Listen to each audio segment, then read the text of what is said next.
Salut Internet, c'est Mister Charlie Wardream. Alors aujourd'hui, on se retrouve pour un nouveau tutoriel de programmation en Python. Donc ici en l'occurrence, on se retrouve pour l'épisode 2 des bases de Tkinter. Et aujourd'hui, on va voir comment faire une animation avec une image sur Tkinter. Donc le terme d'animation, c'est plutôt vaste parce qu'en fait, on peut faire, comme dans notre cas, une animation avec une image ou par exemple une animation avec un dessin prédéfini, comme on en avait fait un dans l'épisode précédent. Mais aujourd'hui, on va voir comment faire ça avec une image, puis on verra sûrement avec des formes, comment faire avec des formes dans un prochain épisode. Alors, en fait, qu'est-ce qu'on va faire? On va faire un déplacement latéral. Donc, c'est-à-dire qu'on va prendre une image. Donc, dans mon cas, notre image, ça va être un BB-8, donc petit robot dans Star Wars. Et en fait, ce robot, on va vouloir lui faire un déplacement latéral. Donc on va vouloir qu'il se déplace d'un point A à un point B. Alors bien sûr, ces points sont imaginaires. On veut juste qu'il fasse un déplacement. Donc ce déplacement est très simple, mais pourtant, en code, on va viser à un niveau plus complexe. Donc je vous explique ça. Vu que le code sera plus complexe, je l'ai déjà écrit. Puis je vais vous expliquer pas à pas qu'est-ce que ça signifie, le pourquoi du comment, en gros. Alors, pour les trois premières lignes, rien de nouveau. On va avoir l'importation du module Tkinter, donc du module graphique, puis on va générer notre fenêtre. Alors après, quelque chose qui sera sûrement nouveau pour vous, pour certains d'entre vous, c'est définir une méthode. Donc une méthode qui va s'appeler déplacement. Si on veut utiliser une méthode qui n'existe pas de base en Python, on va devoir la définir. Donc ici en l'occurrence, ce sera la méthode déplacement. Donc, en général, ça, qu'est-ce que ça veut dire? On y reviendra plus en détail après. Ça veut dire que, en gros, notre objet, on va vouloir lui faire un déplacement. Donc, la méthode déplacement n'existe pas de base. Donc, ça va permettre de définir le déplacement et la vitesse du déplacement. Et éventuellement aussi de quelles coordonnées à quelles coordonnées.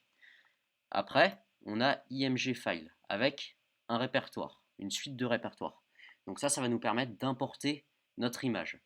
Donc en l'occurrence ici, mon image, enfin notre image est enregistrée dans le fichier dans le dossier téléchargement, pardon, et le fichier se nomme giphy.gif.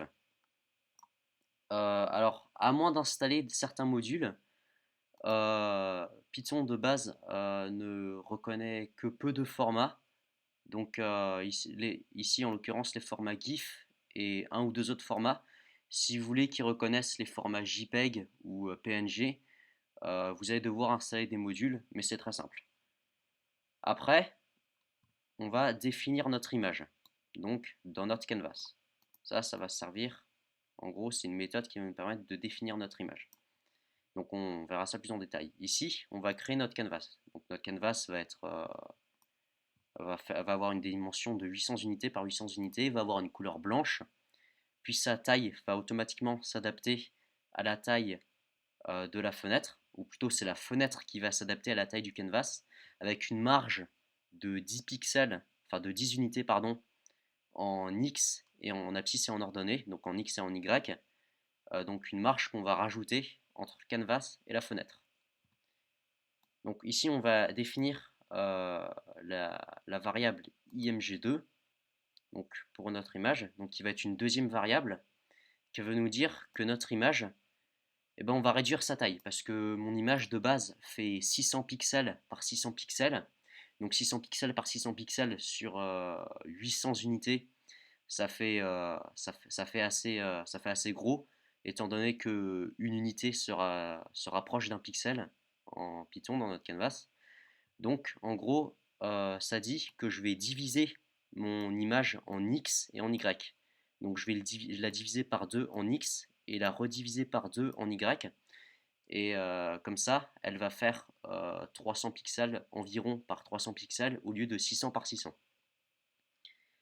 Ensuite, cette variable, avec cette propriété, nous dit que notre image va apparaître dans les coordonnées x10 et Y10 de notre canvas. Donc en quelque sorte, sur 800, elle va apparaître en haut à gauche de notre canvas. D'ailleurs, grâce à la propriété Anchor, on nous précise que c'est NW. Donc NW, c'est tout simple, c'est tout bête, ça veut dire nord-ouest, donc c'est-à-dire du coup en haut à gauche. Puis on va redéfinir, on va repréciser grâce à cette propriété l'image. Donc ici on va préciser grâce à IMG2 qu'il faut bien diviser la taille par 2. Et à la fin, on va appliquer notre méthode déplacement. Puis on va finir par fenêtre.mainLoop qui va nous permettre de faire notre boucle Tekinter. Donc je vais revenir sur le déplacement parce que c'est un petit peu complexe, j'ai dit que j'y reviendrai. Donc IMG chords, canvas chords, IMG white, IMG 2.white. En gros, on va pas pouvoir appliquer, on va pas pouvoir imposer de déplacement à notre image. On peut imposer des déplacements à des objets, donc c'est-à-dire qu'on peut déplacer un objet en Python, mais on ne peut pas déplacer une image en Python. Alors justement, c'est le truc principal qu'on veut faire, on veut déplacer une image, mais si on ne peut pas le faire, comment on va le faire? Ben, c'est tout simple, en fait on va créer un objet, et cet objet, on va lui appliquer une image. Ça veut dire que cet objet sera invisible, et son apparence, ce sera notre image. Et étant donné qu'on a un objet qui a l'apparence de notre image et que les objets, on peut leur imposer des déplacements, et bien notre objet qui aura l'apparence de notre image pourra se déplacer.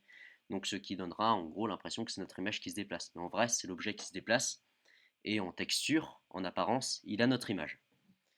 Et ici, l'addition de la valeur IMG chords et IMG whites, en gros, ça nous dit que, tout simplement, ça nous dit que notre image va se déplacer des coordonnées x10 et y10, et quand l'objet qui a justement l'apparence d'une image arrivera aux coordonnées x 800, eh bien il s'arrêtera, parce que c'est pour éviter que l'objet se déplace à l'infini, et si l'objet se déplace à l'infini, il va sortir du cadre, enfin du champ de vision, il va sortir du canvas, et nous on veut qu'il s'arrête avant de sortir du canvas. Alors canvas.move image 5, 0, ça veut dire que notre image va se déplacer de 5 unités en x et de 5 unités en y. Alors par exemple, si on aurait mis 0 en x et 5 en y, notre image se serait déplacée de haut en bas. Puis si on aurait mis 5, 5, notre image se serait enfin notre objet, pardon, se serait déplacé en diagonale. Puis 40, fenêtre after 40 déplacements, en gros, ça va être une fréquence qui va nous permettre de fixer la vitesse de notre image. Alors, il faut garder en tête, c'est pas très logique, que plus le chiffre, la valeur va être grande, plus l'image va se déplacer lentement, parce que l'objet va se déplacer lentement, pardon, je refais l'erreur, parce qu'en gros, notre objet va se déplacer de 5 pixels, enfin de 5 unités sur une fréquence de 100. Donc plus la fréquence sera élevée, plus il se déplacera lentement. Donc fréquence, c'est moi qui ai trouvé le terme. Donc chacun a un terme différent. Donc je vous laisse tester et pour que vous ayez votre propre ressenti. Donc ici, on va refixer la valeur sur 40. Donc quand j'expliquais, j'espère que ça a été assez clair. Dans le cas où ça n'a pas été très clair pour vous, vous verrez, c'est assez simple une fois qu'on l'appliquera dans notre programme. Donc on va enregistrer. On va naviguer dans notre arborescence pour retrouver notre fichier. Donc, oui, je suis déjà dans un précédent programme Python. Donc, dans notre cas, il suffit juste de faire exit. Puis, on va sortir de notre programme Python. Donc, oui, voilà. On va naviguer dans l'arborescence. Donc, cd bureau. Puis, sur mon bureau, j'ai un dossier qui s'appelle Python. Puis, voilà. Alors, notre fichier s'appelle animation par image.py. Donc, Python, on va lancer notre fichier comme ceci. Puis voilà, on a notre BB-8 qui se déplace et hop, voilà, il s'arrête. Donc il s'arrête. Une fois qu'il va arriver vers les coordonnées 800, il va s'arrêter. Donc voilà. Maintenant, on a un déplacement d'image.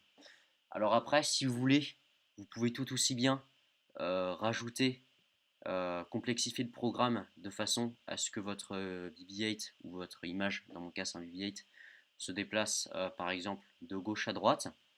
Puis une fois qu'il est arrivé à droite, il va se déplacer de haut en bas. C'est tout simple. Donc j'espère que ce tutoriel a été assez clair pour vous. J'espère qu'il vous aura plu. Et on se retrouve pour le prochain épisode où on verra sûrement comment déplacer un dessin qu'on aura prédéfini grâce à Tkinter. Salut!